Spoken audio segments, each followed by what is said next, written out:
Welcome back, ladies and gentlemen, to the Pocket Pushers podcast here on YouTube. We've heard you. The wailing and the gnashing of teeth for our absence on your computer screens has been hard to deal with, I'm sure. But we've finally been back.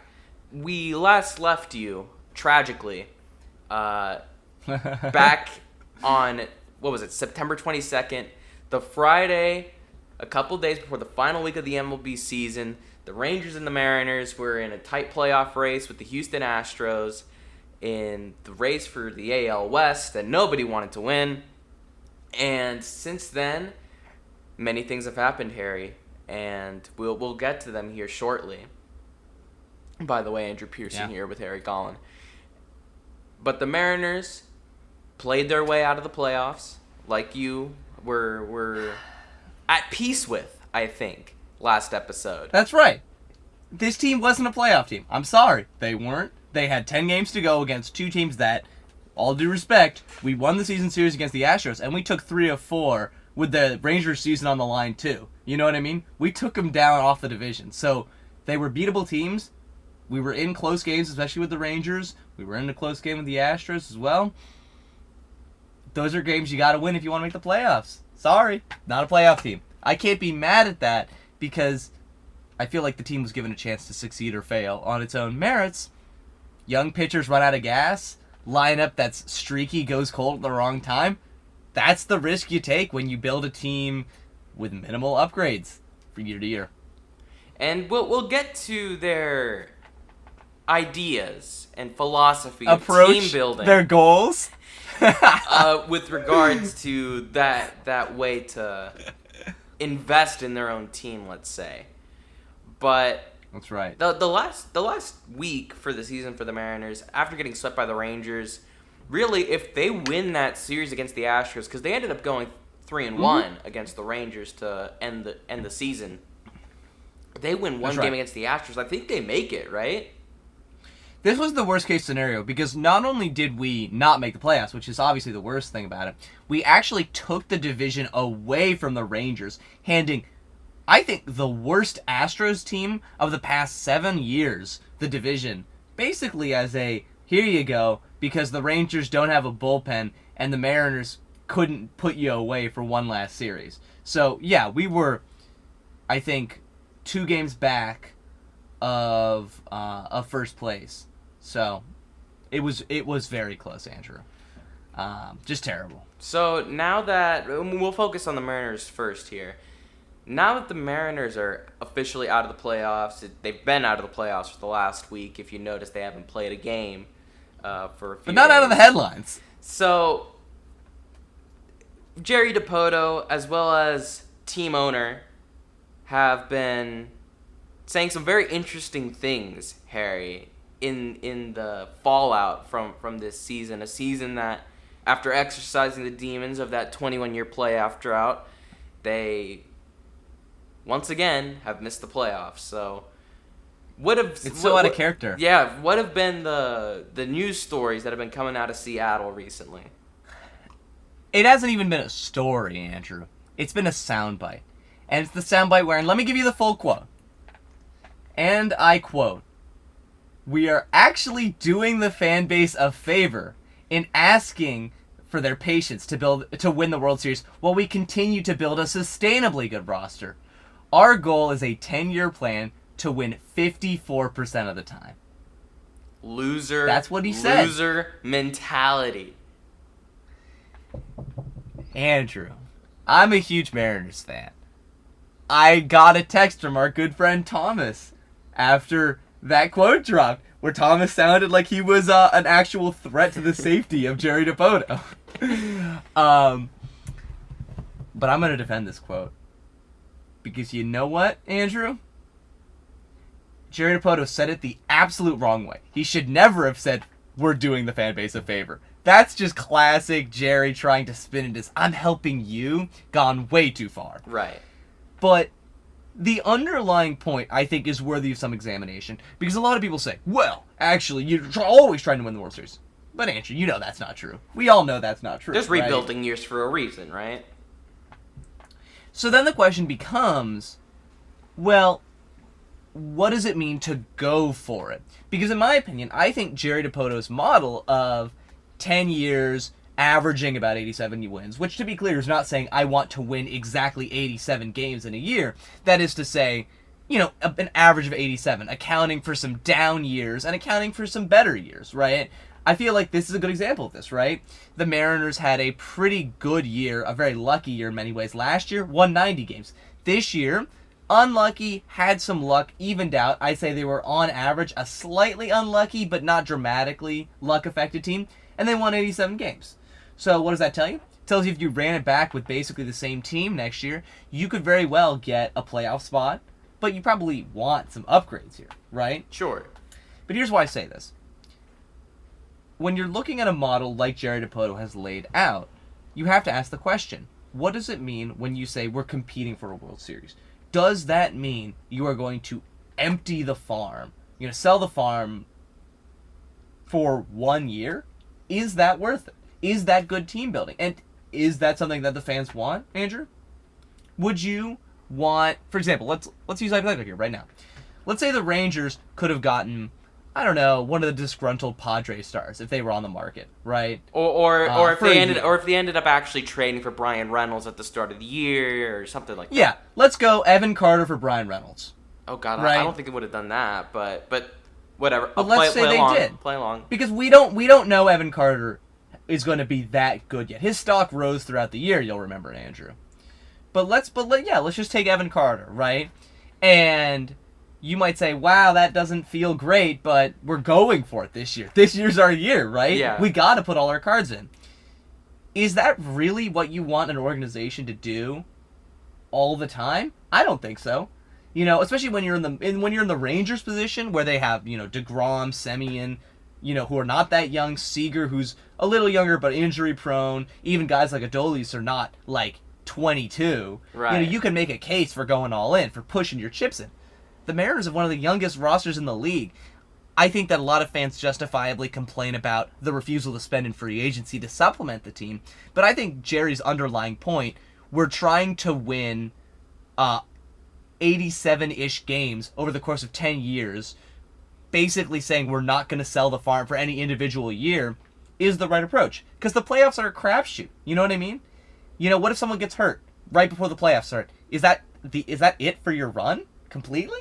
Really? That's your approach to team building? Well, and I would say the opposite approach of that would probably be something similar to what the Los Angeles Rams did in the NFL for the last couple of years, which what they've been doing, what they did is trade multiple first round picks over a 3-4 year period to get a collection of a top heavy roster with superstars that you acquired with those first round picks, and just keep throwing stuff at the wall until you finally get a ring out of it. Now the Rams got lucky in that the superstars that they acquired stayed healthy long enough, especially Matt Stafford, who's had a lot of injuries before and since. They got a good stretch. They got a good streak out of good Matt Stafford, of healthy Matt Stafford, and it ended up getting them a Super Bowl. So they did end up getting the end goal, but they hit rock bottom last year. They didn't even have a first-round pick last year because they had traded it away. And right now, and we can get into football talk later, but just saying what the alternative to the Mariners team building would probably look like is that you probably still have the remnants of an aging, top-heavy roster that can probably still put in a couple last gasps of good performances, but you're not going to be sustainable long-term. Even now, even after the Rams right now are having an interesting start to the year where Matt Stafford is still healthy and a couple of the guys are still out there playing well, especially Puka Nacua, who's a rookie this year, and he's great, but no one's talking about the Rams as a Super Bowl contender. Everybody, they're done. Their window's closed. Yeah, everybody understands that already. So, I guess when you build like that, it's just not as sustainable. You're not going to be as good for as long. You're essentially pushing all your chips in for a 1 to 2 year peak and hope one of those years is a ring. Right. And I think that that's where a couple things come into play. One, I think you have to acknowledge the sport differential, right? I mean, everyone knows the expression any given Sunday, like, oh, anybody could win. But, like, usually in the NFL, the better team's going to win. You know what I mean? In baseball, it can be a lot more random, especially once you get to the postseason. I mean, you look at the teams that were making runs last year. The Phillies and the Padres were clearly not the best teams out of the NL. And the Diamondbacks are undefeated in the postseason, running through a very experienced Brewers team, and the Dodgers. They're now a game away from the NLCS, sweeping their way from into the NLCS. So I just don't think that approach, where it's I think baseball on a game-to-game basis is more random, and I don't think that the slight increase in number of games in the baseball postseason versus the NFL postseason makes up for that difference. Secondly, of course, you have to have the injury conversation, right? In baseball, you have injuries, and they can be bad, and they can cripple a season, but I don't feel like the injury risk is quite so severe. Whereas in the NFL, if you've got a really, really good player, you want to put talent right next to him pretty much as soon as possible. You know what I mean? Because there is that looming specter of a truly devastating injury in the way that, that's true for certain players in baseball, but I just don't think you have that same fear. You can say, I've got a good player, let's talk about contract. Not necessarily, I've got a good player, let's talk about him till his ACL is destroyed. You know what I mean? Right. And then, of course... unless you're talking about starting pitchers who are a little more volatile. Right. But, yeah. They're more volatile, but even then, most starting pitchers probably have a better chance at lasting than most, like, truly explosive NFL players. I don't know. But the last thing I guess I'd say is, as you said, Andrew, the Rams got lucky. Really lucky. Lucky not only in health, but lucky in that they were not that far from losing that Super Bowl to the Bengals. You know what I mean? Mm-hmm. And let's just imagine that a couple calls go the Bengals' way, a bad drop, you know what I mean? Slightly better play calling on a couple plays. Bengals win that Super Bowl. The Rams are in the same situation, but they don't have a Super Bowl to show for it. And everyone's making fun of them. You know what I mean? And I've heard this a lot. It's like, oh, well, flags fly forever. You know what I mean? We just want one World Series. And this might just be because I've been a fan of like really bad franchises for my life, Andrew. But I'd actually rather watch 10 really good years of baseball with no guarantee of championship than maybe 2 or 3 really good years of, like, excellent years of baseball where we have, like, a very, very good chance. Like, we're the odds-on favorite to win. Well, you think about teams like the Marlins or the Royals, who had a very, very small window of excellent baseball. You think the Royals wouldn't trade one of those World Series appearances for another 5 years of good Royals ball? Well, would they trade the championship, though? That's an interesting question. And I don't know what Royals fans would say to that. I don't know what they'd say to that. And the Marlins as well, who went on 2 miracle runs for their 2 championships. Right. They've been horrible outside of those championships for the majority of their existence, outside of a couple of mid to decent years. Yeah. I mean, I think that's the thing is that, to be honest, I think that you have to... I think the one problem I think with a lot of we should just go for it is that a championship's never really guaranteed, so I'd rather take more good chances over 10 years than, like, 3 really great shots, because then you end up, in a situation where your window's closed and you're screwed. The team has built itself a decent core with long-term extensions to guys like Julio and Luis Castillo. Robbie Ray, for better or for worse, is here for a while unless he chooses to opt out, which I can't imagine he will because he's not going to get more money than what he's got already. You got guys like Cal Raleigh for a while. Lockdown, J.P. Crawford's been extended. Guys like Jared Kelenic aren't going anywhere. George Kirby, Logan Gilbert, very controllable. Jeez, Bryce Miller and Brian Wu look really good, and Emerson Hancock look good in limited time. This is a really good team that could be good for years to come. The idea of just blowing that up for the sake of making it all happen next year, I'm going to agree with Jerry here, feels short-sighted.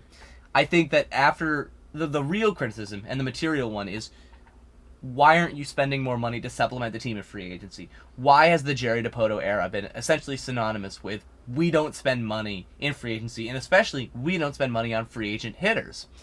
And that's a different question, I think. I think people often conflate that with Jerry Dipoto says, I don't want to go for it like all in one year. as the same thing as saying we will never sign a big free agent hitter, and I don't think that those are the same thing at all. You know what I mean? I think you can criticize his unwillingness to spend on free agent hitting while agreeing with his vision. You know what I mean? I see where you're coming from there, and because we've been doing this for a while, I know back in, what would it have been, the 2020, 2021 offseason, when the Rangers got Semien and Seager, you pounded the table against Jerry Dipoto because at the time they really hadn't developed any good hitters at the time. That's turned around recently, but that's right. In fairness to the organization. But even to this day, they haven't had a good offensive second baseman for years at this point. Since Robbie Cano and arguably D. Gordon before he broke his toe for the first third or half of 2018. Their offensive second basemen have been terrible. It's a clear black hole. Of course, the year they got rid of Adam Frazier, he ended up popping off in Baltimore. It's a better park for him. I mean, I will say in defense, second basemen are small guys. Seattle's an unforgiving hitting environment for people who don't have a lot of power.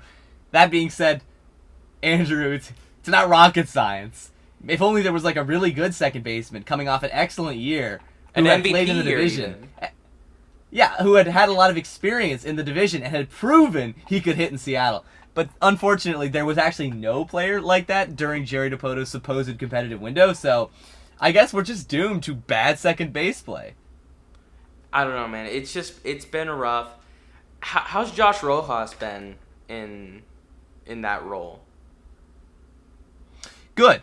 And that is something we got to be fair to Jerry Dipoto with, is that it only took him, 4, 5, 6 tries, but he seems to have found a decent second base left field combo with Canzone and Rojas. Rojas is better, I think, but Canzone flashed some more exciting promise. Either way, the Sewell trade looks like a really good one for the Mariners. It's more about the principle of the thing, Andrew, right? The Sewell trade was a good trade. It was the right move. But it raises the question, why did that trade need to be made? When adding to a Jerry Dipoto team seems to always look like filling holes that everyone knew were going to be holes in the offseason, Jerry Dipoto is actually really good at the deadline. I'd love to see what he could do if he was trying to add to a really good team that didn't really have a lot of these glaring weaknesses, instead of desperately trying to put a Band-Aid over these flaws that have cost the team 5 games over the first half of the season. You know what I mean? 5 games that could be very big down the stretch, as it was this year. You know what I mean? Yeah, and I think that's a big frustration when you seem to have a team owner in Stanton who doesn't want to spend money. No. And you have a GM in Dipoto who keeps thinking he can find diamonds in the rough instead of trying to target these bigger guys in free agency. And he can. That's what's frustrating, Andrew. He's smart enough, but at some point, you have to take a guy who's going to cost a little bit of money, but is going to be guaranteed production. You know what I mean? It can't be all diamonds in the rough. There's a certain amount of stability that comes in with getting proven products, and Dipoto just seems to refuse to give in to getting proven products. I mean, we don't know what's going on in the front office. We don't know if that's all Stanton or if Dipoto is part of an agreement. I don't know. I think the important thing to recall here is that, fundamentally, if the Mariners have Marcus Semien over the course of the past 2 years, first of all, the Rangers are not as much of a threat this year as they were. Second of all, the Mariners not only make the playoffs last year, but they have a real shot at the division. And I think they probably would have won the division if they had a Marcus Semien player to plug in at second base. And at that point it becomes, the conversation surrounding it from a lot of people who were more sympathetic to not signing him was, well, look how old he is. That's a lot of years. Seems like the Rangers clearly outbid everyone. And they probably did. 7 years is a lot for a guy who was, 32 at the time? Yeah. But it's not... The problem I have with spending money isn't the spending the money itself. It's when that money could be better spent elsewhere. And I'm sorry, but the Mariners aren't running that high of a payroll. It's not like that money was being put towards other players who were helping the team win. It's not an either or here. So boy, if the Mariners get Ohtani and I can eat a bunch of crow, I'm going to be ecstatic. But if they don't get Ohtani, what are we, in year 3 of the sort of the actual, like, we are in contention window? Mm-hmm. And we have signed Robbie Ray and Reese, it got Castillo through trade. And that's what I mean. Jared Poto's a good guy at trades, at finding diamonds in the rough. But at some point you gotta wonder, like, we're a good enough team right now that it'd be great to just add a guy who doesn't take away from the team. You know what I mean? We're at a certain point where the farm, I don't think, is as bad as prospect rankings are putting it. I actually think it'll bounce back. But, like, I don't want to trade Harry Ford or Cole Young. You know? I mean, these are really good prospects who I think could do a lot to sort of bring reinforcements to a team. Like, I mean, Gino's not that young. I'd like to see some options at third base over the next couple of years. Or you could just trade those prospects for really good players. But it'd be kind of nice to sign a few good players. Right. You know what I mean? So, I guess I'll leave it at Jerry Dipoto was not wrong. He put his foot in his mouth. He came off as condescending, which is really his worst crime. All too often in his press conferences, he comes off as so condescending. But in the end, I don't think anything that he said was all that disagreeable. I think people conflated the frustration with a team that has clearly not spent enough, and him saying also in that press conference, I don't think we have a lot of glaring weaknesses, and we're not necessarily looking to add a bunch of huge pieces. That also did not go over very well. Yeah. That I disagree with. But really, I don't. Realistically, what are you going to add to this team? Ohtani.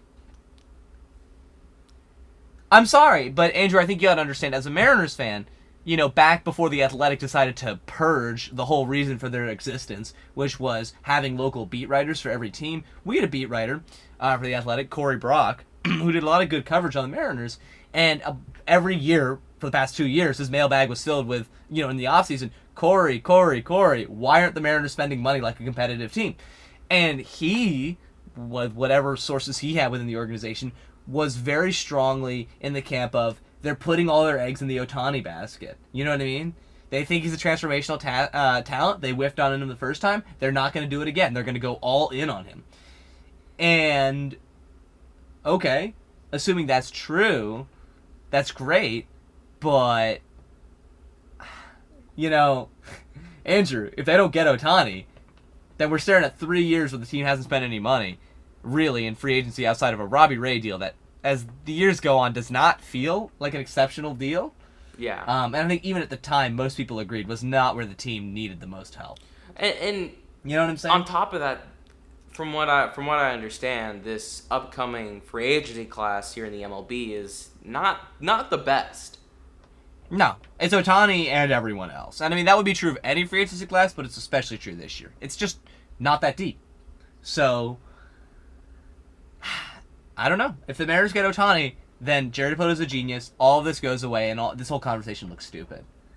But talk to me about that when Jerry Dipoto has signed Shohei Ohtani. You know what I'm saying? Right. When it happens, we'll make a show episode. It'll be like the day of, Andrew, or the day after. And we will go on there, and I will just apologize to Jerry Dipoto. And I'm going to say, I'm sorry for doubting you. But until that happens, yeah, sorry. They're not spending enough money. Jerry comes off as condescending and not particularly concerned with winning. But I think his actual comment of 54% of the time over 10 years, that's actually a very reasonable approach to team building. That's where I'd leave it. I see. And as we move forward here, we do have another baseball team to talk about, Harry. And a team that is not going for the 54% over 10 years approach. They're a little more all in, I think. One of the strangest teams I've ever followed in my life. And I gotta be honest, Harry, it still doesn't feel real. It feels like I'm getting punked, if I'm being honest. Well, but my Texas Rangers are here in a couple of hours about to play for the opportunity to be in the ALCS, as they've gone up 2-0 against the Baltimore Orioles in the ALDS. And yeah, it's been such a strange postseason because the Rangers starters decided to actually show up in the playoffs. It's very weird. Jordan Montgomery and Nate Eovaldi in the Tampa Bay series just completely embarrassed the Rays. In that series in general, the Rays just embarrassed themselves. They imploded. But whether that be defensive miscues, I think it was Jose Siri trying to throw in a third that led in a run in Game 2. Or it might have been Game 1. But it just massive defensive blunders for the Rays in that series. And the offense has showed up in every game. Even in Game 1 against Baltimore, where they left tons of guys in the scoring position, they were getting lots of hits in that series. The bats are warm. They're not just warm, they're hot. The bats have shown up. And the pitching has survived. And the bullpen has survived. A bullpen that has more blown saves than saves this year. A bullpen that is infamously horrid has come through in the opportunities that they've been given. Cody Bradford in the last game, after Jordan Montgomery could only go about 4 innings after laboring through 4, gave up 4 runs. Cody Bradford comes in and throws 3 2/3 scoreless. Looks amazing. Looks unhittable. And Josh Sborz, Brock Burke, and Jose Leclerc go ahead and close out the rest of the game untouched. Jose Leclerc has, in the last week of the season and in this postseason, has turned himself into an actual closer. A position he was projected to take back in spring training, and they hadn't given him those opportunities because Will Smith was closing, and then Aroldis was closing, and then it was a co-closer situation. And now, in the last week of the season, Jose Leclerc has really settled in and been pretty good in that closer role. And I just don't know what else to say. Evan Carter has been otherworldly. His first bad playoff game was last game against Baltimore, where he went 1 for 4 with a walk. That's not that bad. It's not bad at all. Evan Carter's been incredible. Corey Seager's been amazing. He just had 5 walks in the last game alone when the Rangers hit, I believe it was a postseason record, 11 walks in a game. This is an incredibly patient lineup, a lineup with power up and down the entire roster. Everyone can hit. And finally, Bruce Bochy took Robbie Grossman out of the 3-hole, who has been a complete black hole in that 3-hole over the postseason. I don't know why he did it. He wasn't doing it all season. I don't understand Bochy's affinity for Robbie Grossman and why he kept batting him so high. And he would have spurts throughout the season where he would just start him in the 3 or 4 hole for no reason. But he has been exiled back to the bench. And Mitch Garver comes in, first postseason appearance for the Rangers, hits a grand slam last game, and hit in another RBI on a infield hit. It's been great. It's been otherworldly for this Rangers offense throughout this postseason, and the pitching's been there. The offense has been there. The defense has been great. It still doesn't feel real to me, Harry. It doesn't. I don't feel that the Rangers are currently undefeated as of right now in the postseason. It doesn't feel like it. But I'm just pleasantly surprised. I feel like I can come off as a bit of a Rangers hater because they're not the kind of team that I am inclined to believe in. And I was when they swept the Rays, I said, okay, I think I underestimated the Rangers' rotation. But this series really kind of just went well for them. I mean, the Rays, first of all, it's not a playoff environment when you play the Rays. Okay, I'm Yeah. sorry. It's not. They There's didn't nobody sell it out. None of the games were sold They out. didn't sell it out. They had the lowest attendance for a playoff game since the 1919 World Series. Okay, Andrew? Like, we're not even talking this century.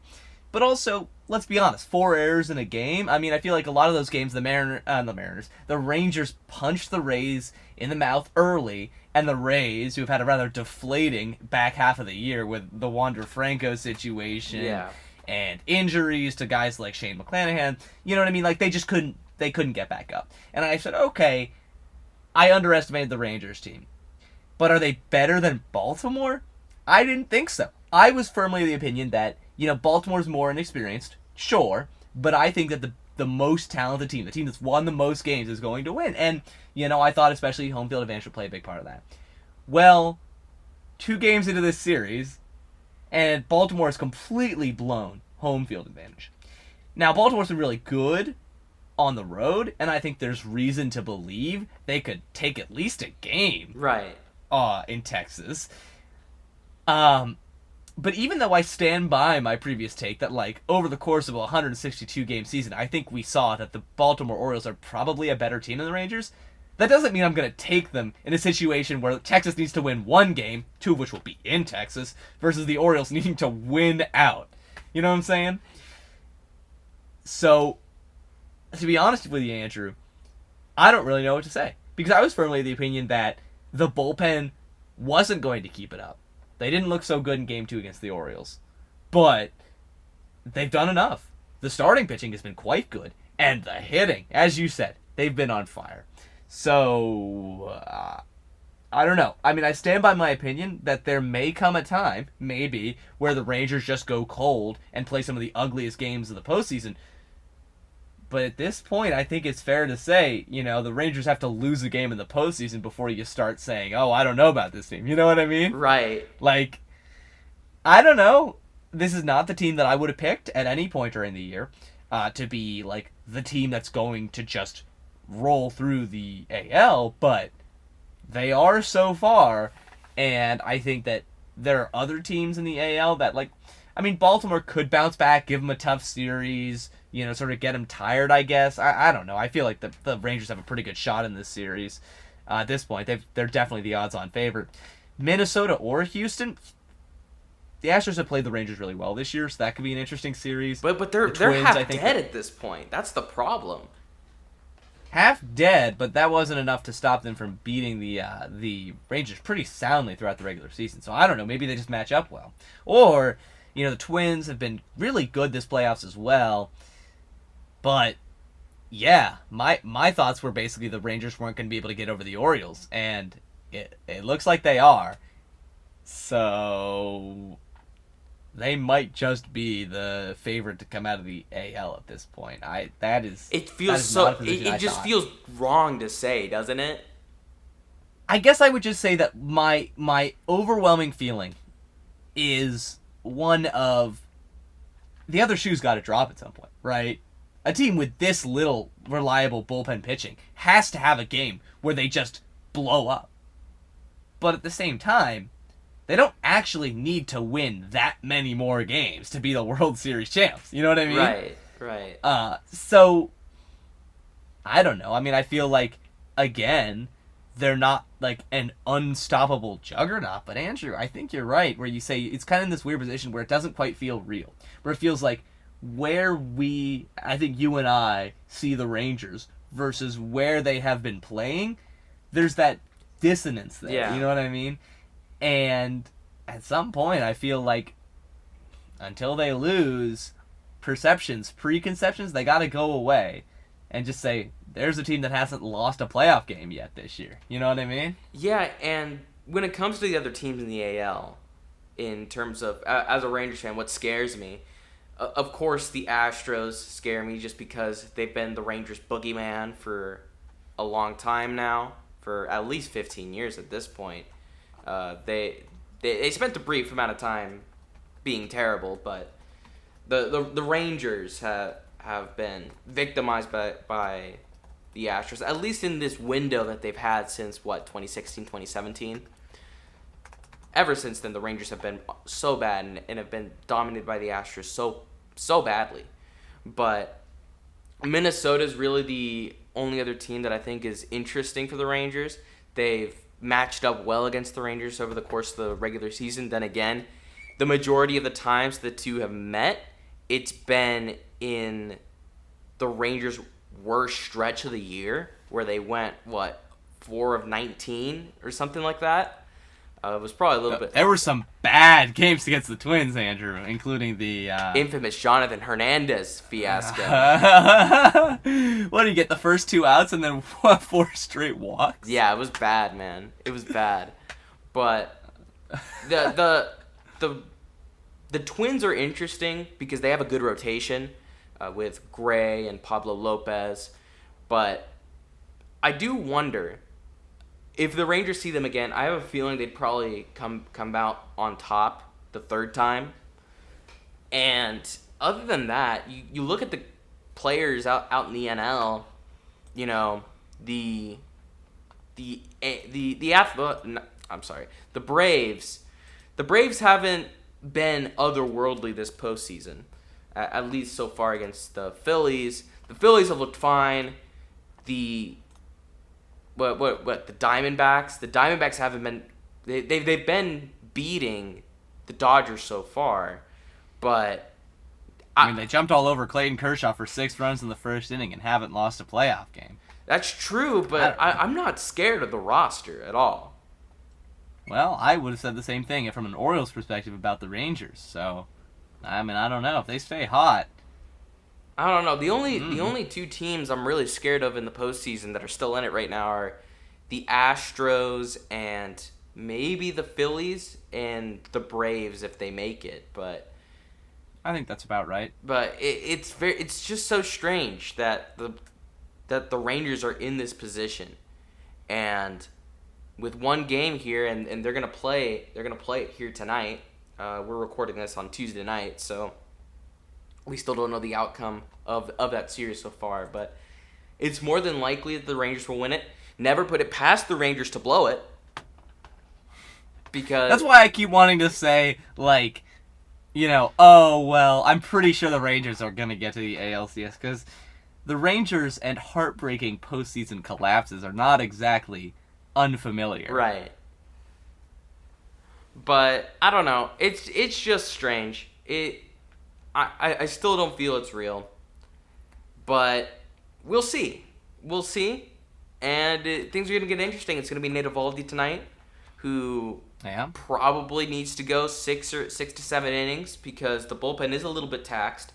Chris Stratton, which is a lot to ask. Yeah, I mean he's coming off an injury, so this could be, again, I want to say I'm still a believer that Baltimore could steal a game here. You know what I'm saying?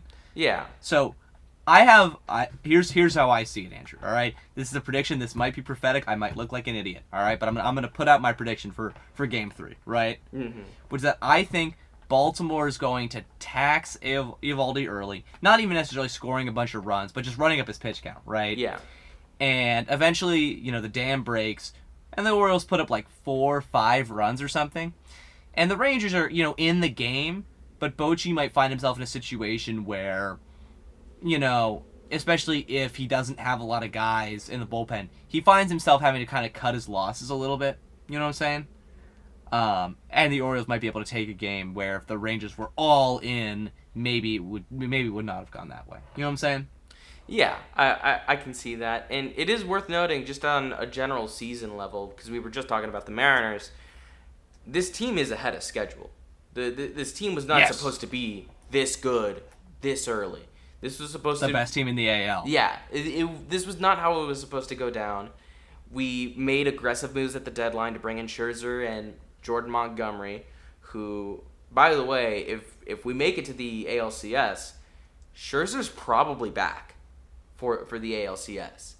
That's what all reports are saying. He faced live hitting a day or two ago. So I don't want to rain on your parade. But he wasn't that good for the Rangers, and he hasn't been a good playoff pitcher outside of 2019 with the Nats. Basically, since then. You know what I mean?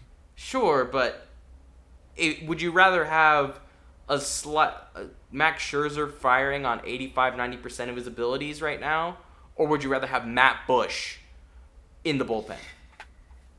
See, that's what I'm saying. Is like even the best case for a scenario for the Rangers. I don't know. I shake my head at their starting pitching. But hey, that being said, let's be fair, right? Who knows? Maybe that's all the Rangers need because apparently they can get it done with Dane Dunning. So if they can get it done with Dane Dunning, then yeah, they could probably get it done with Max Scherzer. So we'll see. We will see, and we are in watchful wait. Let's say with the Rangers, but we'll see where they end up, and it'll be an interesting one for sure. Now, I think that's about it for baseball here, unless there's something you want to desperately cover. That's all for me.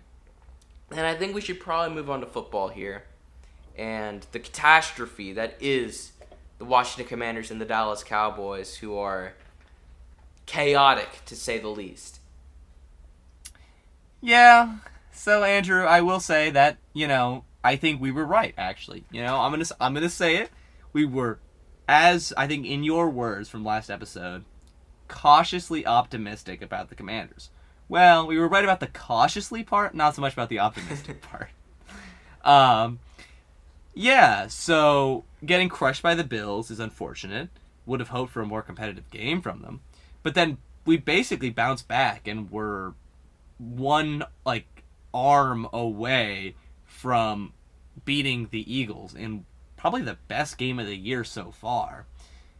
And there was a lot of reason to be optimistic heading into a Thursday night game with the Bears. I mean, who's going to lose to the Bears, Andrew? You know what I'm saying? Good question.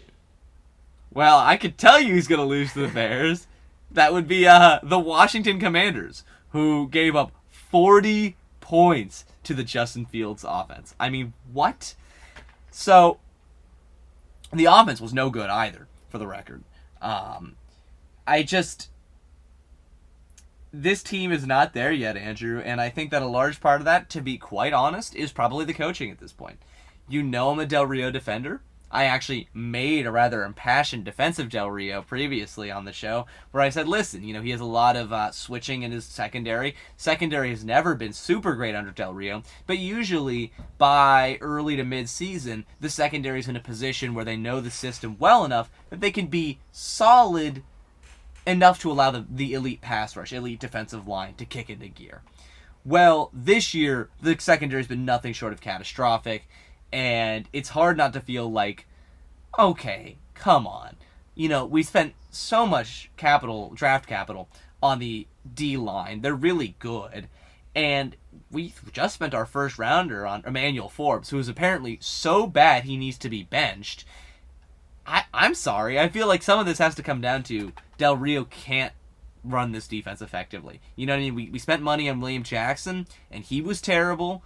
Maybe Del Rio's secondary system just isn't very good, because it's essentially the success stories out of that defense are what? Cam Curl and I don't know, Kendall Fuller when he gave up on being a corner. It's been a little while, Andrew, and you'd kind of hope for a little bit more. So at this point, it's just so frustrating because the defense itself, the roster talent is there. Without a doubt. It's there. It's just... at this point, Andrew, isn't this kind of like ripping the Band-Aid off and saying if we get Rivera's allegedly a defense-first head coach, if they could just get rid of Rivera and especially Del Rio, let Bieniemy take over, I'd be pretty happy with that. If this is what it takes to get a higher pick and rid of Del Rio, I don't necessarily mind getting embarrassed. You know what I mean? Well, at this point, with the roster talent being where it is right now, and Del Rio and Rivera wanting desperately to implement this quarters coverage system, by the way, that the majority of the league found out last year, has been exposed at this point. Yes. It had a 1 to 2 year peak under Vic Fangio in Denver, and then everybody under the sun wanted to copy it. It ended up with guys like Brandon Staley getting hired in, I was about to say San Diego, down in Los Angeles. It ended up with guys like Joe Barry still remaining as the Packers defensive coordinator, who blew another game on Monday night. And Yeah, but that's also because Jordan Love is terrible. I'm a huge Jordan Love hater, as you know. You and are. We've been eating good this year. I wouldn't say that, but we can have the Jordan Love discussion at a different time. Really? Really? Okay, let me ask you a question, Andrew. He had a bad game. Would the Cowboys be a better team with Jordan Love under center? Probably. No. You know not. Anyways. Did you just say probably? Wait. Did you... Yes. Honestly. You think that Jordan Love is a better quarterback than Dak Prescott? I'm saying Jordan Love with his contract and his objectively better pocket presence than Dak's. And his objective arm. 3 interceptions against It was the a bad Raiders. game. It was a bad game. Oh, a bad game, just like it was against the Lions? They had back-to-back bad games. Listen, we can have the Jordan Love discussion at a different point. I'll tell you what the discussion here is, Andrew. Is Jordan Love even worth being a bridge quarterback at this point? Wow. That's my question. I'm a huge hater. You know it. I have nothing against the guy.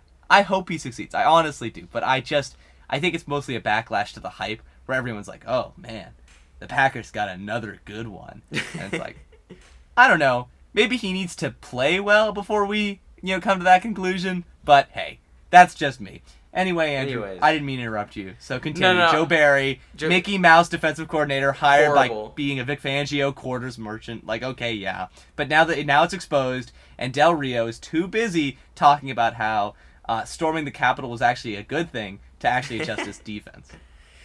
I mean, it's just bad. It's just bad. It really surprises me because Ron Rivera is an old school head coach. He's been around since the Cover 2 Bears back in the early 2000s with guys like Brian. He was a linebacker for that.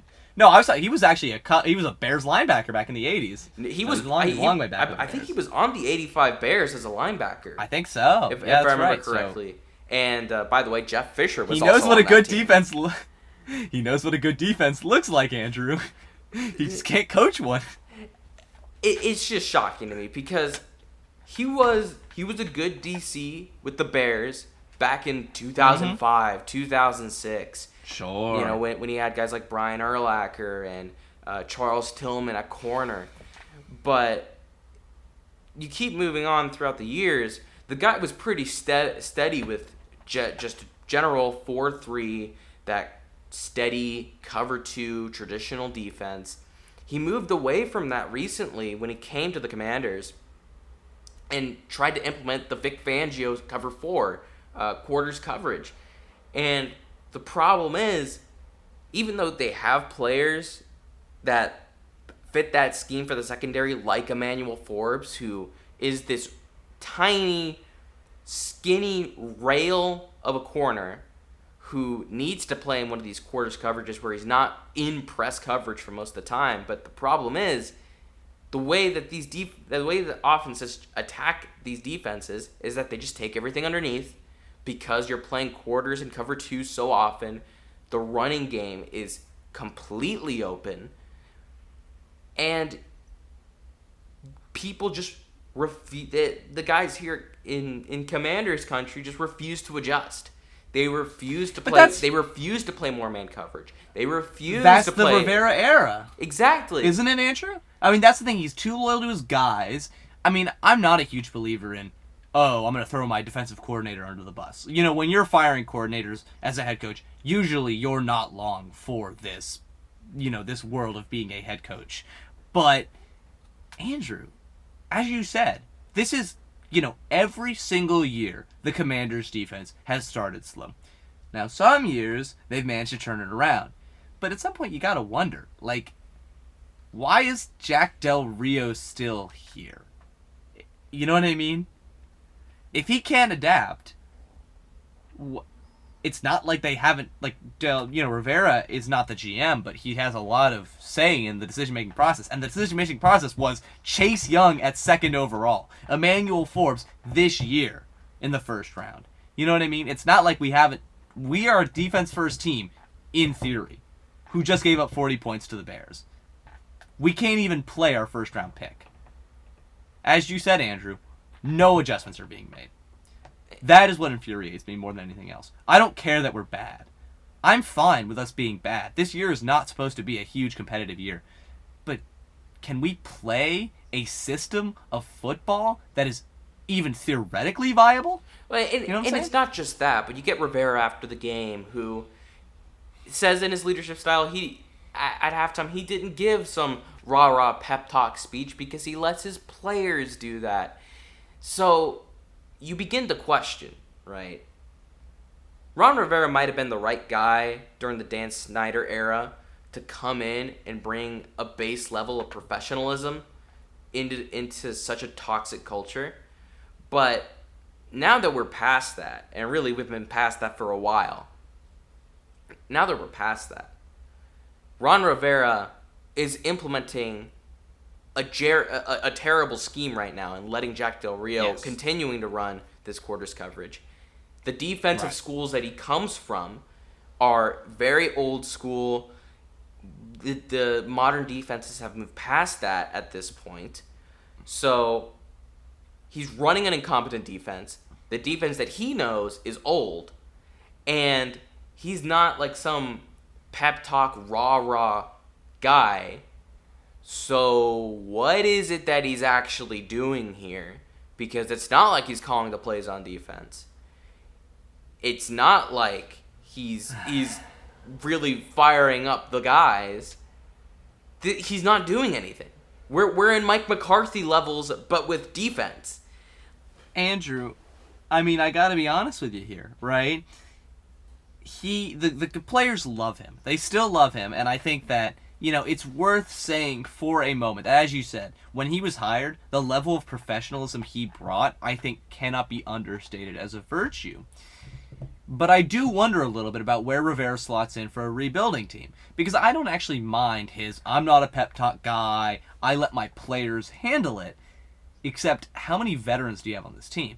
You know what I mean? How many guys you have who have been there on a successful team? Most of our experienced players are guys who have been with the Commanders for a long time. Yeah. Which is not a track record of playoff experience. And so, I like Ron Rivera. In many ways, I think that he's being penalized for being too nice. He doesn't turn on his guys. He doesn't throw them under the bus, even when he really, really should. But at some point, the buck does stop at the head coach's desk, and I don't know if his approach of, I'm going to believe in my guys when his guys clearly aren't that good, and the best hire he's made is Bieniemy, which was one that, I think we can clearly say was all but forced on him by just comically awful offensive performance throughout his time as head coach. And so he doesn't have any guys to stick with who are worth sticking with. The culture he's instilled is better than the Snyder era, but clearly is not that great. As you said, Andrew, why is he here? So, I guess what I'd say, Andrew, is if it takes this team bottoming out for us to fire, especially Del Rio, but yeah, probably Rivera at this point, and giving Bieniemy a shot, I'm okay with that. You know what I mean? Yeah. I feel like it's frustrating to see a team that I think clearly was in a position to be fun, play very unfun football.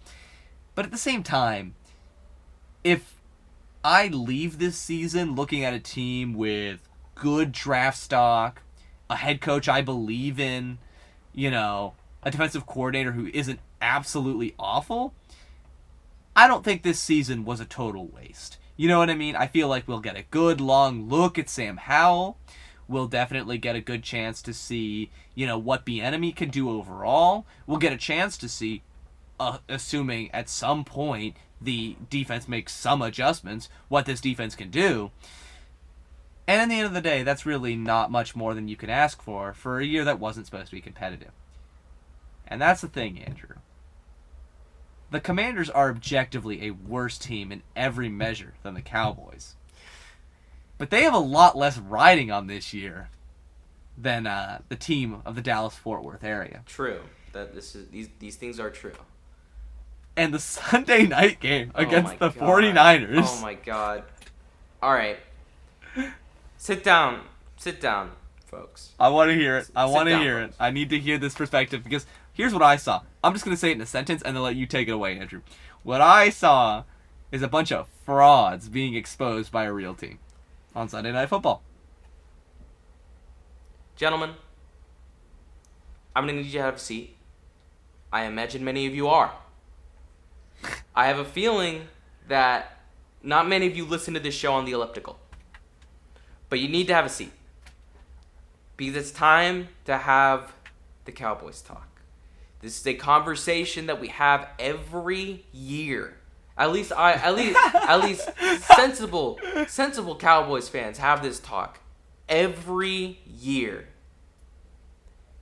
We're past it's the OC problem. I was never on the OC hate train, by the way.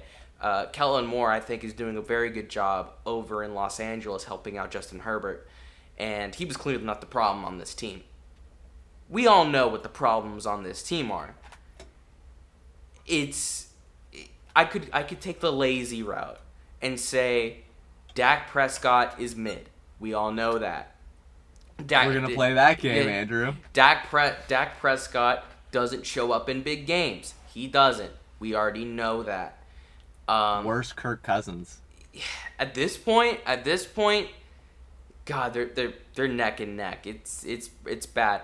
But I've hated the Mike McCarthy hire since day one. You know this, Harry. I do remember when you were beside yourself that we got Rivera and you guys got McCarthy. God. I still would have rather Rivera, by the way. But yeah, honestly, I mean, and I will say one thing here, Andrew, which you mentioned about having the talk about the Cowboys every year, which is that, you know, I feel like every year that we have known each other very well, Andrew, the Dak Prescott and sort of Cowboys core question has always come up, which is this team really good enough to win a Super Bowl? You know? And it's all, and every year. The answer is, what's my answer every year, Harry? The answer is, in theory, it should. Yeah, it is. It's every year we have the same conversation in the offseason. I just don't think this team is quite good enough.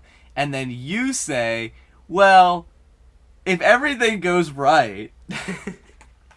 Listen, I'm past these conversations at this point.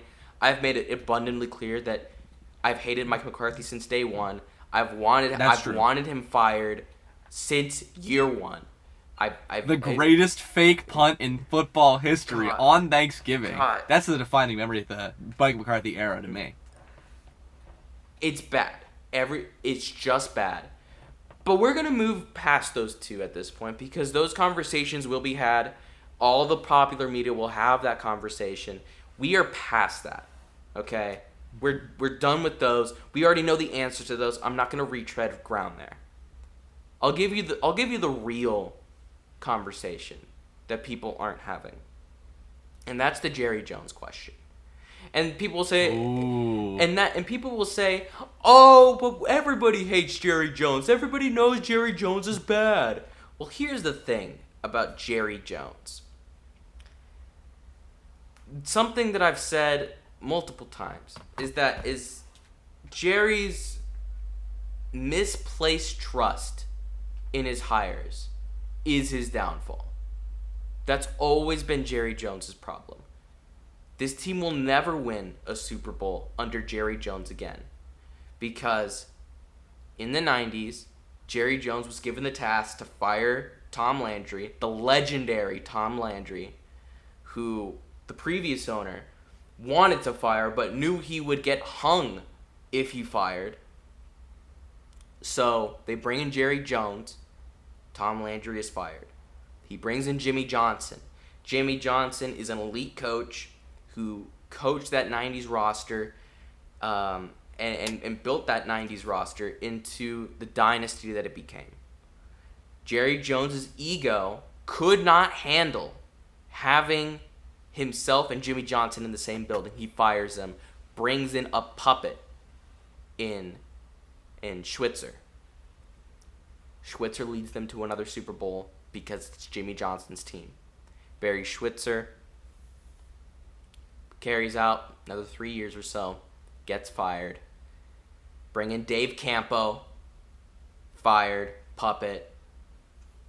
Then the last good head coach that the Cowboys have had was Bill Parcells in the mid 2000s, who was an actual good coach who didn't take Jerry's shit and built a competent roster with Jerry and was able to make a couple runs at it. They got close to Drew Bledsoe. They hit gold with Tony Romo in that era. Hit on guys like Roy Williams and Terrence Newman, and still had Larry Allen, Flozell Adams, guys like that who were very good for a good period of time. Jerry gets rid of him. Okay, who have we had since Bill Parcells? It has been one after another lukewarm puppets for Jerry Jones. Lukewarm yes men. It's been Wade Phillips, who came in, lasted about 2 years, gone. It's been Jason Garrett for forever. He was there for like 8 years. Almost 10. He was there for almost 10 years. He got hired in 2011, I want to say, and he got fired, 2020? Yeah, he was there. I mean, yeah, because Mike McCarthy's first year would have been 2020. It was the same year as Ron Rivera. So, yeah. Gets fired in 2020 after another era of mediocrity. And after a couple of years in there where the roster was good, I'm not going to sit here and pretend like Jerry was an awful GM. Jerry has built good teams. But the continual trust in Jason Garrett to try and get over the hump when he was never going to be an elite coach. He was the he's kind of like what Ron Rivera is now, where it's a mid coach with an adequate culture building who you don't really know what he does on the X's and O's side because he doesn't really contribute that much on that side anymore. And on top of that, his assistants were never good, outside of Kellen Moore, who didn't come until the very end of the Jason Garrett era. Okay, Jason Garrett finally gets let go after another playoff disappointment. You bring in Mike McCarthy, But Andrew, Mike McCarthy learned. He read the analytics. He's a changed man. It was always fake. It was always fake. It was always fake. Mike McCarthy hasn't been an innovator in the NFL since 2005. He has been garbage since the Packers won that Super Bowl in 2011. He wrote off elite Aaron Rodgers QB play ever since. That was his claim to fame. And now we're seeing it again now that he's finally calling plays again. He's calling plays like it's 2011. He's calling like these quick screens and these not even outside zones, just like basic gap runs. He's calling Yeah, like the most vanilla slants to the outside. It's mid. It's just old Mike McCarthy coming back in and continue to play. And since 2020, they gave him an extra year outside of the terrible 2020 year because, Dak got hurt. So they gave him an extra year. And he disappointed again in 2021. They kept him again. He embarrassed himself again in 2022. Kept him again. He's embarrassing himself right now, and it culminated in a 49ers game this Sunday night that the entire team was outcoached and outplayed on all levels. He gets kept again. The only good thing Mike McCarthy has done in his tenure was bring in Dan Quinn, who is a defensive coordinator who actually looked at himself after being fired in Atlanta and recognized that he didn't only run cover 3 in Seattle. He was a master of all types of different defenses, and he completely reinvented his scheme and has performed excellently with a solid roster and them striking gold on Micah Parsons. And it's resulted in one of the best defenses over these last 2 years. It's been a top 3 defense. So outside of that, Mike McCarthy's been awful. I don't believe in his culture building at all. The only thing I credit him with is being able to keep the ship steady in the 5 games that Dak was out last year, and they won with Cooper Rush. So he can have that, but Mike McCarthy is terrible. Jerry Jones continues to stick by him after continually saying on radio that he's going to stick by McCarthy. It's like Jerry Jones just doesn't see what's in front of him when there are evident problems with these coaching staffs that he's assembled. He just doesn't see it. Because in his own hubris, he thinks these are my guys, and my guys are going to elevate this team into getting where I need it to be. It's just not true. I'm not... Again, I think these rosters are built well. Even in the early 2000s, when the Cowboys were mid, as they've been since they won that last Super Bowl, really. But in the interim, after losing Troy Aikman and before Drew Bledsoe and Tony Romo came in, when they were starting Quincy Carter and Vinny Testaverde. I love Vinny. In that interim, there were still great parts of those Cowboys teams. You still had Roy Williams. You had Dat Nguyen, who was one of the best linebackers of the era. You had Leroy Glover, one of the best nose tackles in a long time. You had talent on those teams. Greg Ellis, DeMarcus Ware. These teams were not devoid of talent, Harry. No, they were not. Clearly they were not. But you have continued faith in Jerry's guys on coaches and especially the coaches, but even the players. You know, obviously in recent years, signing Zeke to a $15 million a year contract for 4 years, total mistake. We all knew it at the time, too. Dak Prescott, for as many years as he's been here, continued trust in Dak when we know he's not it. He's just not it. And trading Amari Cooper for a bag of peanuts. I think it was a 5th or a 6th round pick that they ended up trading Amari Cooper for. A bona fide number 1 receiver who is playing very well in Cleveland right now. Jerry is just a guy who continues to misplace his trust in how he builds his roster, but especially the people he puts around him, because he doesn't put a guy in charge of the team who's going to push back on him. The last time he did that was Bill Parcells. And that's it. All the head coaches that we've gotten in since 2008 have been horrendous. They have been horrendous. We don't get innovators on the offense. We haven't done that since Jimmy Johnson. We struck gold with Dan Quinn, who's an innovator on defense. I love him. But outside of that, the last solid defensive coach for the Cowboys has been what? I don't know. Oof. Parcells? Maybe a couple of years from Wade Phillips? The special teams has been a mess on certain occasions. It's just bad here. It's just nepotism. It's just complacency. And it's a continued indulgence in insanity, Harry. of saying, this year's our year. We've got a shot. Because Jerry does just enough. Jerry will do just enough to make us believe, as Cowboys fans, that, you know what? This year might be our year. You know what? If Dak doesn't suck, if the defense pulls it together, and if the offense stays together, okay, I can see it.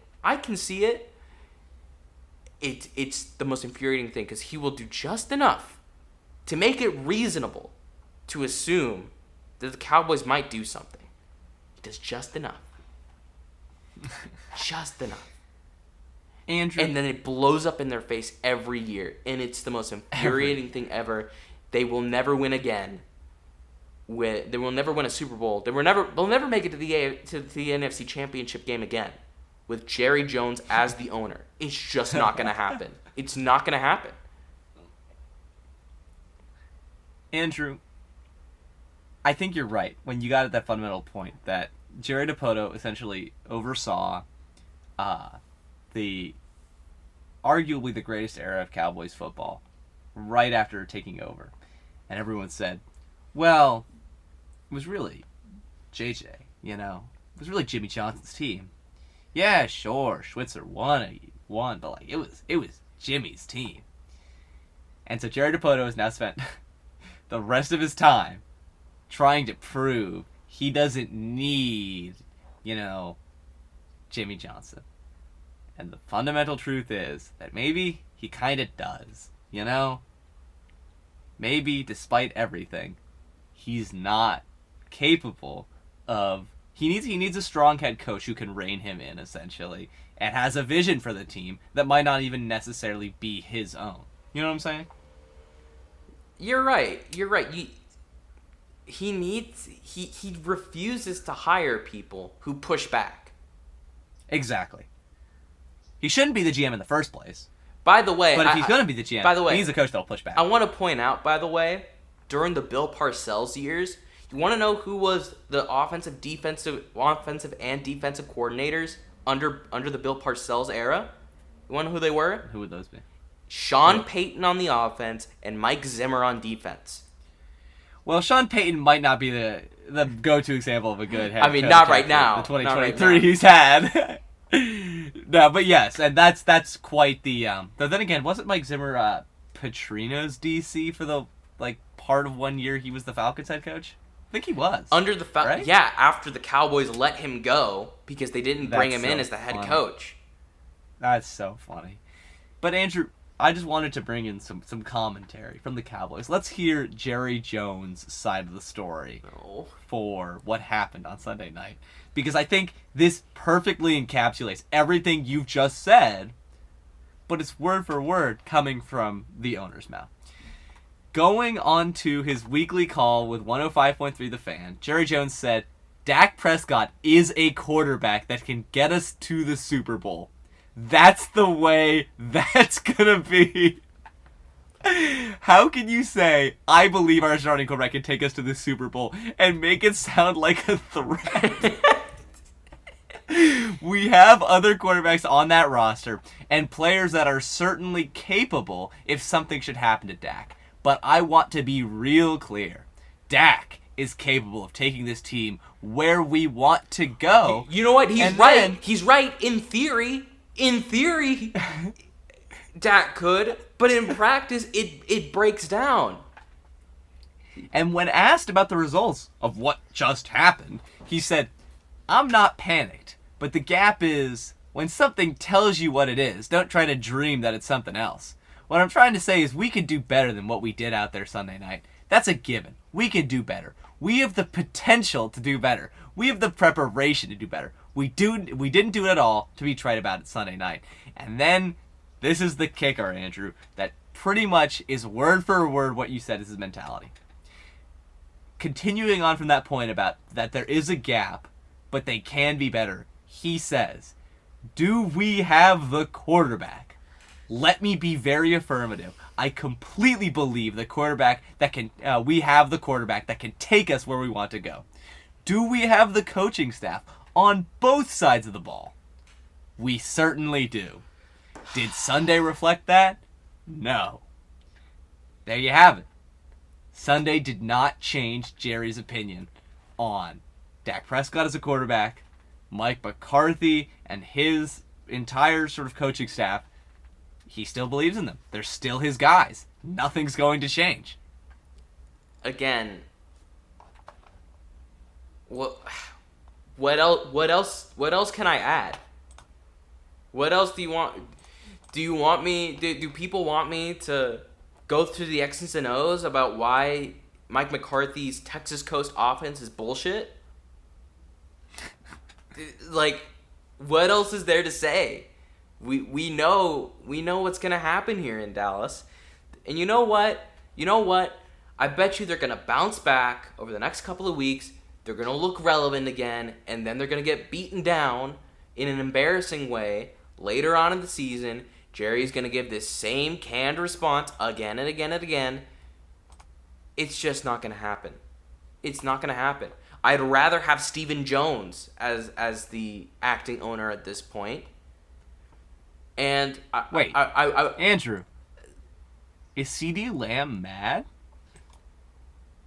Does it matter? That's the better question. I mean, it's so bad that apparently Mike McCarthy had to set up a private meeting with him. Wow. Oh. Isn't that the guy who inspires confidence in your young superstar, Mike McCarthy? I'm so tired. Harry. Oh my god. It's so bad. I mean, Andrew, I know your blood pressure's high enough already. Right. So I'm only going to indulge in one exercise, alright? And that is do we really think the Dallas Cowboys would be better with a different quarterback? Alright? So let's look through some NFL QBs. And, obviously, we're not going to talk about the Mahomeses, the Allens. You know what I mean? We're not talking about the guys. Oh, don't worry. We're going straight down. I understand. Yeah. So, obviously this team's better with Joe Burrow. Sure. I think even Lamar Jackson probably. I mean, Lamar Jackson's been incredible to start this year. He clears Dak Prescott. I'm not going to put Russell Wilson over Dak Prescott. But this year has been interesting, and I think it's closer. But then again, I mean, say what you will about Dak Prescott, but... Well, hold on. Before we continue with this exercise, are we assuming that Mike McCarthy is still the play caller here? Yeah, I think we have to hold all things even. I mean, okay. Russell Wilson being able to hide behind Sean Payton's play calling is not proof that he's better than Dak Prescott. But CJ Stroud... He's gotten off to a pretty hot start. He doesn't throw a lot of interceptions. Then again, he is in a Shanahan scheme right now that simplifies things for the quarterback, unlike our geriatric West Coast offensive concepts that have been taken from 2005. But, maybe. Maybe. Anthony Richardson? Absolutely. Wow, that wasn't even a hesitation. I would have expected a pause. I'll tell you why. Why? Anthony Richardson's is probably the most athletically gifted quarterback right now that has ever played the game. I think he's better athlete. He's about as fast as a guy like Mike Vick with a stronger arm, and he's built like a defensive end. He's like 6'4", 240, by the way. Sure. That, and he's been pretty accurate here for the Colts, and he's been getting better every week. So yeah, Anthony Richardson easily. All right, Trevor Lawrence. I still think that people are a little too early on. I would give me Trevor Lawrence. But give me Trevor. Yeah, no, definitely. Herbert, Tua. Easy. Ooh, another Tua. I know you're a Tua hater, but geez, that's a tough question.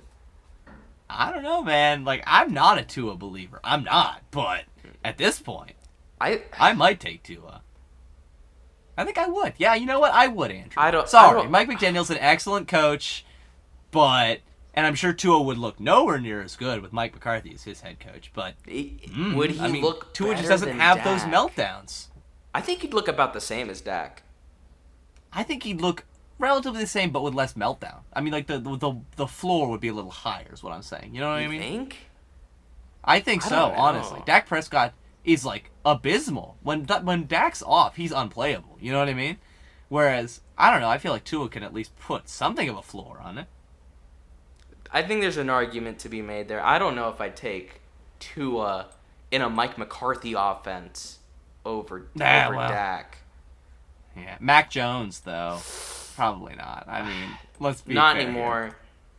No, Mac's bad. I'm sorry. I know that Belichick has not helped him out, and he has no talent, and the scheme's bad, but Mac is a bad quarterback. I mean, he's going rogue. You know what I mean? That's the problem. He's going rogue at this point. He's just making mistakes that are not oh, well, he was put in a terrible situation. What else is he supposed to do? He just doesn't look like a professional quarterback out there. It's been bad for Mac Jones this year, and I was a Mac Jones apologist last year. I said hold off till next year when they get an actual offensive coordinator in there for him. But I mean, by the way, it's over, Mac Bros. by the way, for the New England heads out there, Oh, I'm so sad. I thought they were going to be decent this year. Belichick as the GM, kind of needs to go. Yes. I think he is still the greatest head coach in NFL history. And I stand by that he's still got it on defense. You know, the team's been getting their asses kicked on defense the past couple of weeks, but the defense has been getting hurt, and the offense hasn't been doing them any favors. Right. You know what I mean? But boy, that roster construction is questionable. It's like Bill refuses to get a good wide receiver in the building. Their top option is like Juju Smith-Schuster. Hey, they still got Jarvis Landry, don't they? No, Landry's gone, I think. No. I mean, No, here's they the have, real question, Harry. We might not remember. We might not remember. Devontae Parker. They Oh, do still have right. Devontae Parker, though. It's like They do. you're getting these Man. these mid-tier bargain bin receivers, but there's no star here. And Belichick has historically been horrendous at drafting receivers. So you need to sign a guy, but they never sign a guy. Unless of course it's Antonio Brown for a week, of course. Well, that was a classic. Now, okay, Andrew. Zach Wilson. Okay, come on, no. Okay, Kenny Pickett. No. Ryan Tannehill to close out the AFC. No. Tannehill sucks. No. He's done. He's cooked. I mean, he's been playing better All right. recently, but nah. All right. How about Ritter from the Falcons? Absolutely not. No. Ritter's terrible. Dobbs or Kyler Murray? I would take Kyler. Easily Kyler. Probably Kyler, yeah. Bryce Young from the Panthers? I think you should, just out of charity. Save him from the Panthers. Yeah. The Panthers... By the way, side note for the Panthers, I've been a believer in Frank Reich for a long time. It's looking horrendous in Carolina right now. I like Frank Reich. That's not an acceptable position to put your number one overall pick in. And by the way, for all the people who say, "Oh, Bryce Young's already a bust," I think he's gonna be fine. I really do. I'd say give him some time, but I'm more worried about his health. You know what I Yeah. mean? I'm not really worried about like, oh, he'll be a bad quarterback. I mean, I'm worried they'll take so many like, hits bro, year one. he's my height. He's like 5'9". He's gonna get crushed. This is a Carson Palmer before he left the Bengals situation. But yeah. I guess I would take Bryce Young, but hard to say. Yeah, okay. Justin Fields, no. Jared Goff. But it's a Mike McCarthy offense, though. Yeah, there's no helping him. Probably not. I don't know. Jared Goff's not that good. I mean, he's been playing better, but we're assuming Mike McCarthy's still the play caller, so. Definitely not Jordan Love. Jordan Love's a bum. He sucks. Come on, Andrew. Come on. Don't. If say we're assuming a Mike McCarthy offense, then no. Although, oh no, this is the guy who rode Aaron Rodgers' coattails Here we for fucking 15 go. years. So maybe if they bring in if they bring in Diet Aaron Rodgers, How is he Diet Aaron Rodgers? I'm fucking with you. I know. I'm just not a Jordan Love believer. You know I'm not, Andrew. I know you're not. I think I mentioned it already. He's no damn good. Matthew Stafford, sure, he'd be better. Yeah. Kirk Cousins. Captain Kirk. He'd be better. Team would be better with him. I don't know, man. That's hard to say. I'm taking Kirk any day of the week. They're so close. Except maybe not Monday night.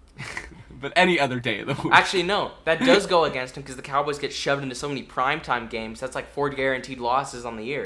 Yeah, but see, I disagree with this take because I think all too often everyone just says, well, Kirk loses those games. But it's not always that his performance is just so terrible. I think that too often it's lost in the shuffle. Like, if you handed Kirk, like, the Cowboys defense, he probably goes at least 500 in prime time. You know what I mean? It's not even that he's bad. It's just that he's not up to his usual standard, and he has to carry the load for a Vikings team that apparently has just decided that defense isn't that important anymore. I don't know, I'm a man. apologist. I don't know. I Alright. think I'd probably still take Dak. I would definitely take Kirk. Derek Carr. Dak, easy. Easy. Daniel Jones. Dak. No shot. Yeah, Dak. Come on. Jalen Hurts, definitely Jalen Hurts. Yeah. Come on. Although it is, Brock. we are assuming Mike McCarthy offense, so I don't think he'd look as good. Yeah, but at least, no, but I mean, he'd look better than Dak. Brock Purdy. Yeah, I'd take Brock easy. I Andrew. don't know, man. Not a Brock Purdy believer. I mean, I like Brock Purdy, and I think he's in a great system for him, and he's doing a lot of good stuff, but he's less physically talented than Dak. True. Um, He's less. He does less of that one thing though, Andrew. What's it called? throwing interceptions. Oh yeah, throwing interceptions all the fucking Which, time. by the that way, matters. this is a really weird career arc for Dak, who had historically been very good Right. at taking care of the ball. And then this year, and then last year, he was just horrid, which I thought was just unsustainable. I thought there was going to be some regression to the mean there. And for the most part, it's been regression to the mean for the first 4 games of the season for Dak. But I don't know, man. That 49ers game was just so bad. So what you're saying, Andrew, is that as Zeke regressed and the Cowboys became more of a pass-heavy team, and Dak Prescott was expected not only to be sort of a game manager plus quarterback, but to actually carry the load, he turned the ball over a bunch. Is that what you're saying? Well, that's what it looked like last year. Yeah, that's what it looked like on Sunday night, too. Yeah. But, all right, Brock Purdy, jury's still out, fair enough. Geno from the Hawks. Mhm. He's really accurate. Maybe. Man. Like, unbelievably. Like, I think there's a case that at least he'd just stand in there and be a disciplined quarterback. Like, he's not going to hurt you the way Dak does. You know what I'm saying? That's another pretty close one, too. I might take Geno right now, I'd take Geno now, yeah. but I don't know. That's a pretty close one, I'd say. Baker. You know I love No. Baker.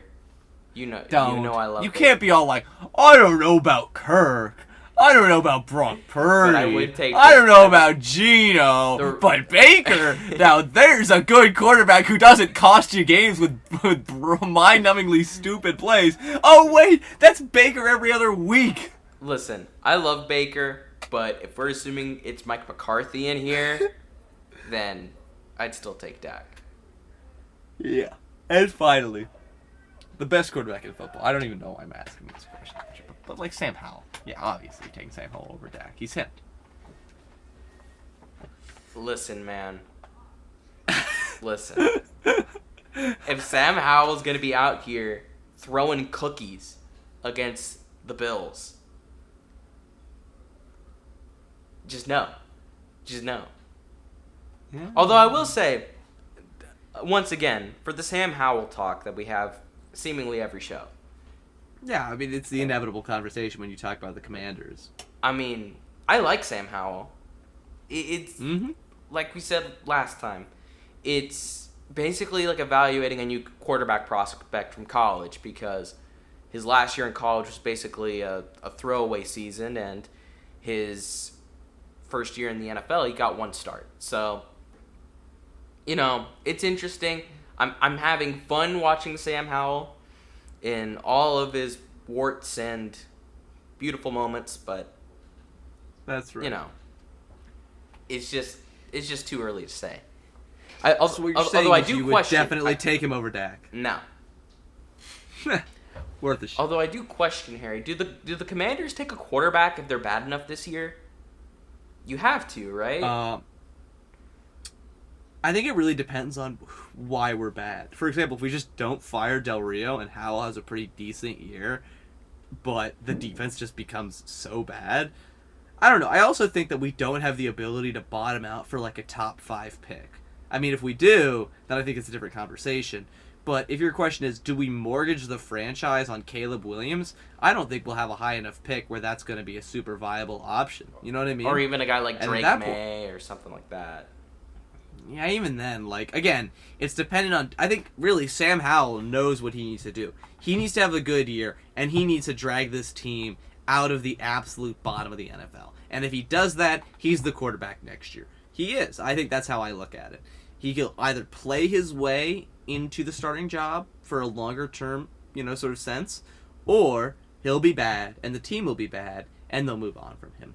At this point, the only real interesting conversation comes in where, again, if Del Rio sticks around and Howell has a good year, but the team is awful, and they're in striking distance for an actual top-tier quarterback prospect, then I think you have a conversation. And I'm not necessarily sure where I'd be on that. I'd have to know what Howell did. But I don't know. I feel like there's good odds that we get a defined answer one way or the other. You know what I mean? I think so, too. So yeah. Andrew, did you really just say that you would take, I don't know, like, what's that? 1, 2, 3, which you wouldn't take Deshaun Watson over Dak? I don't think so. So 1, 2, 3, 4, 5, 6, 7. Did we talk about Jimmy G? No, but I'd probably still take Dak over Jimmy G. Okay, so Justin Herbert's 8. Tua, you said no? I said no. What'd you say on Tua? I said no. Okay. No to Matt. Okay, so 8. Kyler's 9. Bryce Young is 10. Matt Stafford's 11. Did you say yes or no on Kirk, though? I said no on Kirk. Ugh, terrible. Derek Carr you said yes on, so that's No, 12. Derek Carr said no. Oh, okay. And that is a very Jalen vehement no, by the way. Derek Carr is terrible. Okay, Jalen Hurts is 12. You said no on Brock Purdy. Gino? Yes? I'm going to lean no, just because it's still Mike McCarthy calling the plays here. Baker Mayfield. I still said no on Baker. Okay, and Sam Howell is a no as well. So I believe that leaves us with, if I can remember what I just said, 11 quarterbacks you would take over Dak. And you're not adding the truly elite guys in there as well. Oh, no, I am. Let's be fair here. Dak Prescott's still like a top... He's not a bottom half quarterback. Yeah, so I think that's... if you included the elite guys, then that would be, what, 13 or 14? I threw in the elite guys, really, Andrew. I did. I just assumed you'd take, Mahomes, Allen. Yeah. Aaron Rodgers Justin on a bad Herbert. Achilles. Oh, we didn't mention Aaron Rodgers because he's hurt, but if you want to throw him in there, that's another one that's like, yeah, so I mean, Dak Prescott, when everyone's healthy, is probably like a, I don't know, fringe top 15-ish guy. That's what he is. I mean, again, he's like the 14th or 13th best quarterback in the NFL. It's what Andrew, he is. He's the quarterback that can get the Cowboys to the Super Bowl. Clearly you must have misheard Jerry Jones. We're talking in circles at this point, Harry. I think I've made my point because I brought up the Jerry Jones comment about how Dak's the guy who can get the Cowboys to the Super Bowl. And then we just went through a list of every starting quarterback in the NFL and found that, frankly, there's a lot of quarterbacks you'd rather have than Dak Prescott at this point. So, I think the point about Jerry having his guys and obstinately refusing to adjust has been made. I think so. I think we've made that pretty well. You have any closing thoughts on the Cowboys, Andrew? Listen, I don't know how else to say this, folks, but I just felt it was worthy for the people to know that in the midst of it's so over, I can find within me an invincible we're so back. And as such, if we win next week, we're making the Super Bowl.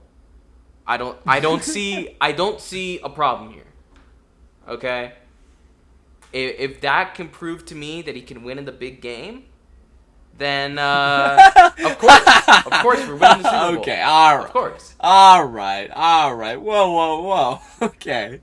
Div Dak can prove he can win in the big game. We've been asking the same crap for 8 years at this point, man. It's just not gonna happen. At what point does the answer to the question just become no? I think we're past that point. point. Man. Name a more iconic duo than Cowboys fans and arguing that their quarterback can win in big games when he clearly cannot. It's just so frustrating, man. Any Tony Romo fans in the building? That's me. You know. I know. You know, me and my brother are the homers Yup. who say, the 2016 year, we would have won if they put Romo back in. So true. Which, looking back, they would have. You're telling me they wouldn't have won that Packers game in Jerry World if they don't start if they started Romo? They still would have lost. Tony Romo would have gotten hurt. Nah, Romo was the guy. Romo was that dude. Sure. How many NFC Championship games did he make as that dude? He made many of them in the broadcast booth. Wasn't he about to get fired last year because he spent so much time playing golf? Listen, man. You can't stop Romo, okay? Tony Romo. Hey, alright. Fair enough. Andrew, somehow, some way, being a Cowboys fan is actually worse than being a Commanders fan at this very moment. I think mostly because of low expectations on the part of the Washington, D.C. faithful. But, on that note, Andrew, I think we'll end it here. Thank you so much for listening, folks. It's been a pleasure to have your ear for, about an hour and a half now, and hope you come back for some more the next time we upload. And I will say, Andrew, good luck to the Rangers. And to the Cowboys, they probably got a few more weeks before they have a big game, so that should be fun. Cowboys country, let's ride. Russell Wilson is the move. Oh, Sean Payton and Russell Wilson package deal to the Cowboys tomorrow. Are they Super Bowl contenders? Yes or no, Andrew?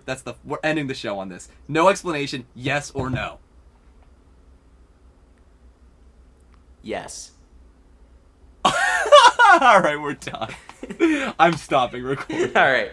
That's it. We're done.